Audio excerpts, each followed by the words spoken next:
The old antiquated system of paper documents is being dismantled and replaced with artificial intelligence, and millions of MAGA fans are celebrating this without even considering the replacement, which will be digital.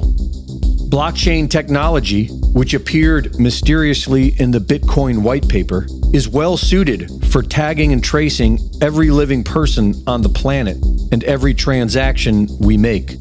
In the current system, a birth certificate of title is registered for every child born. This is provided a paper record with minimal information.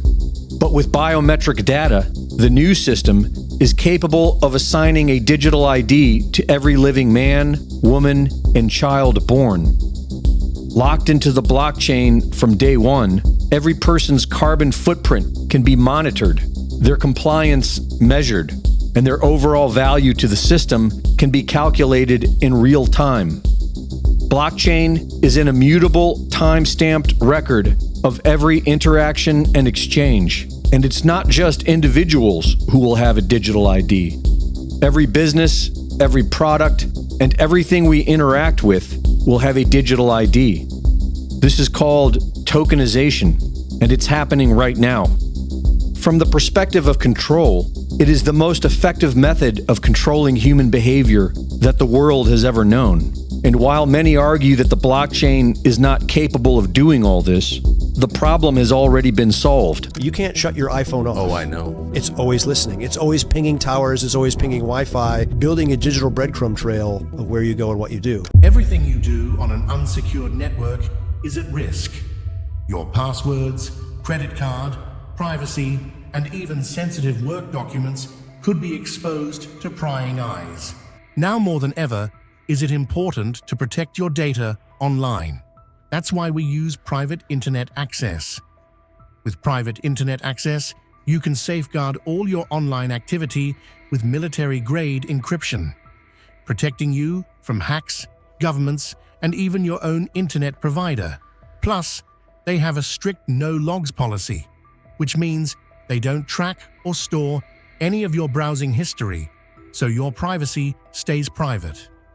One click and you're protected. No complicated setup required. That's why we ourselves use private internet access for everything we do online. Get 83% off and 4 months free using our link for a limited time. You can click the link in the description to try it out today. It's called Hashgraph, and it appears to be ready for deployment. Hashgraph is exponentially more efficient than blockchain. Able to handle hundreds of thousands of transactions per second, it uses practically zero energy. It is the perfect digital branding iron for human chattel in the new AI digital control grid. Hedera, the company behind the Hashgraph system, is already partnered and connected with major corporations and governments. The Institute of International Finance has tapped Hedera as the only Layer 1 tech to explore blockchain solutions for tokenized financial assets. And this is how the carbon tax will be calculated. Has there been a response to this? Like, is this something that's... I talked to the Biden administration, incoming administration, and they were like, well, this seems too politically difficult. And I was like, well, this is obviously a thing that should happen. And even some sort of an incremental increase over time. Yeah, exactly. We don't need to warn people. Yeah, if you just say it's coming, people will automatically make the changes. That seems so reasonable. Yeah, I agree. And they were like, They thought it was like too politically difficult. And I'm like, I mean, I don't know, man. I think that's like at least half the reason you got elected. So why don't you just fight for that? You know, it's just one thing that will matter. Put a price on carbon. That would be the best option. For sure. That seems like it'd be such a good idea. Like, what do 90% of economists think? And like, they all agree. Okay, we should do that. It was too politically difficult for Elon to introduce a carbon tax under President Biden because the MAGA cult would have resisted it. But they have become cheerleaders for the new system and all things Elon. So now the gates are wide open. Democratic Party member Maxine Waters recently introduced bipartisan stablecoin legislation. This aligns with what the Trump administration has been proposing and is expected to be passed into law without any pushback. This will create a digital dollar backed by U.S. Treasury bills and other debt instruments. But the United States has been bankrupt for decades, and a complete financial crash is imminent. Once the dollar dies, the already legally accepted stablecoins will then be pegged to Bitcoin, and the new digital system will be the savior. It will be celebrated for saving us from a depression, securing our borders, and protecting the children. And the carbon tax will begin. But it's really fundamental. Unless there's a price put on carbon, we're never going to be able to make the transition that we need to in time, correct? yeah. And the only way to do that is basically with a carbon tax.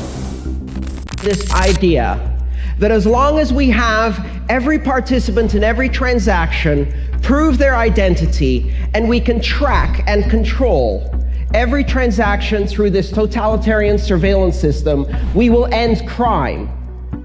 And in order to believe in that false idea of safety through totalitarian control, we condemn billions of people to poverty.